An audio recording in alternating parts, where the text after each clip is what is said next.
Hey everyone, Steve here from 11ers, a channel where we talk about lucrative investment strategies and opportunities based on the requests from the 11ers Collective. In this video, I want to talk about AMC because you guys requested it. I already know I'm probably going to get a lot of flack for this, so let's get started.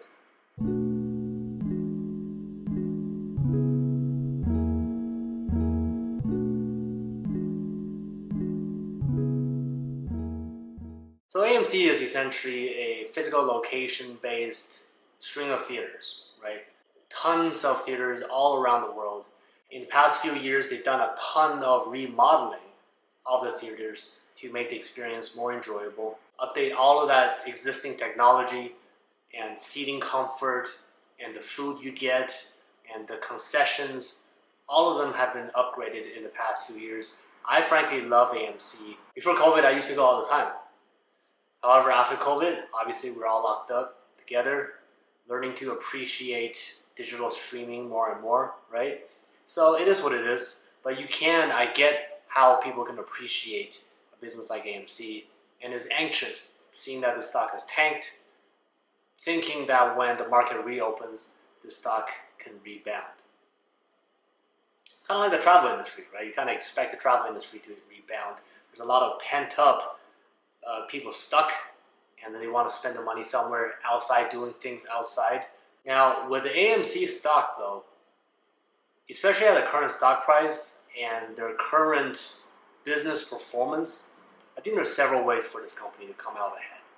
One, they're already doing it. They're trimming a lot of their existing costs, running more and more lean. In the last recession, a lot of companies did the same thing. They trimmed down, ran a lot leaner, and came out very, very well ahead in essentially revolutionizing how their business works.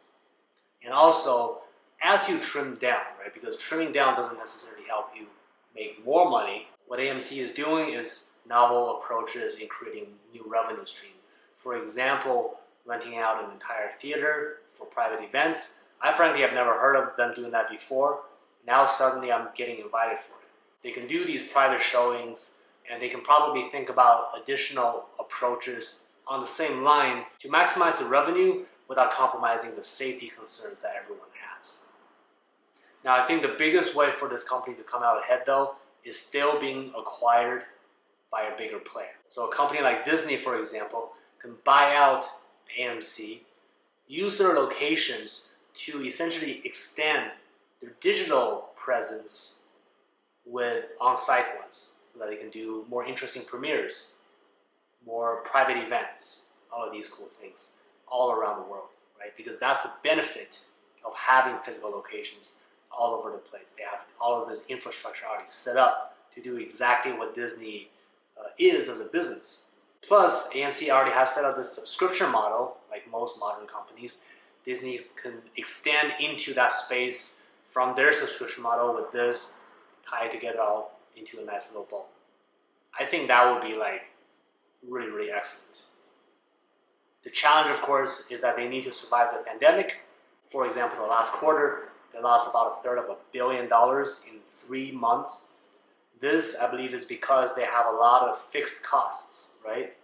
To give you an example, a lot of gyms shut down and went bankrupt for this exact reason, because when you have a lot of fixed locations, the cost of these fixed locations don't change just because you don't get any more people, right? If you open a new location, it's not that your overall cost is going to go down by much. It's that you're basically spending like another chunk of your money. Another chunk of your money if you open another location, right? It's not like you're suddenly buying from Costco a shit ton of popcorn, now you get a discount. Each location has its own cost, fixed cost attached to it. And they've done all of these calculations when they opened it in the first place in terms of calculating the amount of traffic and the amount of profit versus the expenditures. But if there is no one showing up due to a lockdown, and a lockdown can happen anytime, right? Shit hits the fan, they're just constantly bleeding a shit ton of money. The slightly neutral news here is that they have $2 billion in cash and $2 billion in liquidity, so they can stay alive for a while, right? Hopefully enough to survive, because as I said, I like this business. Hopefully enough for them to get acquired if they have to. And frankly, their other option is to dilute their shares. I think that they will. I think that it's inevitable for them to keep their business alive, especially because the stock price is relatively high. Why not capitalize? That's the whole point of a company going public.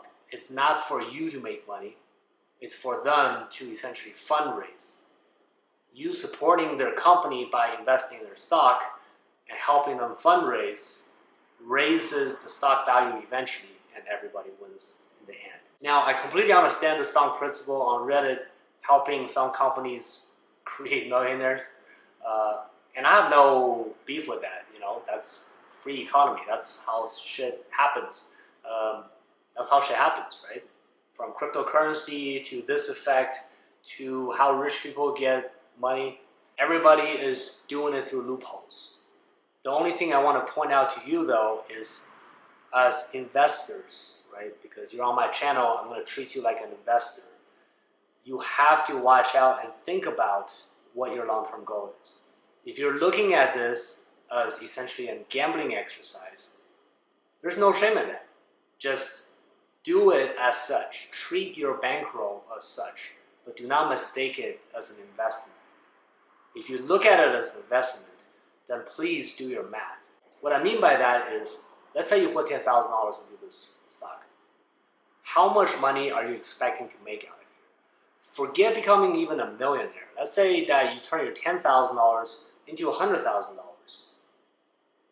That still means that this stock needs to 10x in stock price. Now, if we're talking about fad investments, right, completely driven by emotions, a penny stock can very easily become a 10x if you're at the right place at the right time. There is still a lot of gambling, but it's more likely. Now, I'm putting this out because this is no longer a penny stock. This is $37. So going from $37 to $400, that's a long way up. And so if you're looking for that rocket ship, that's a tough one, man. That's a tough one. And you have this data readily available for a given stock in a given year. How much can it grow on average, right? For a healthy stock, healthy economy, that kind of stuff. Usually the answer is 16%, 20%.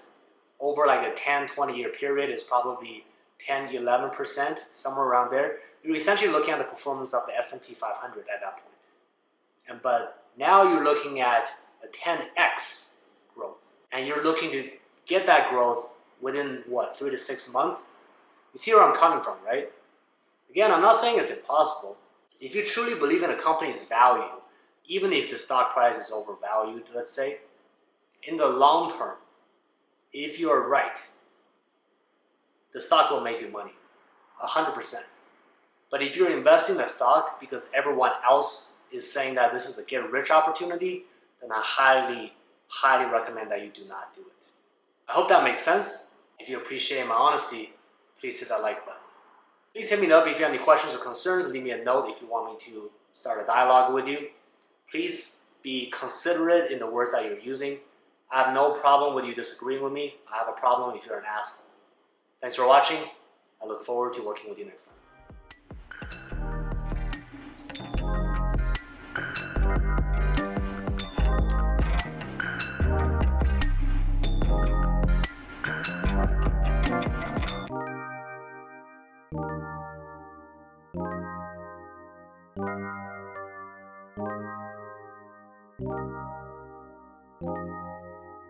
Thank you.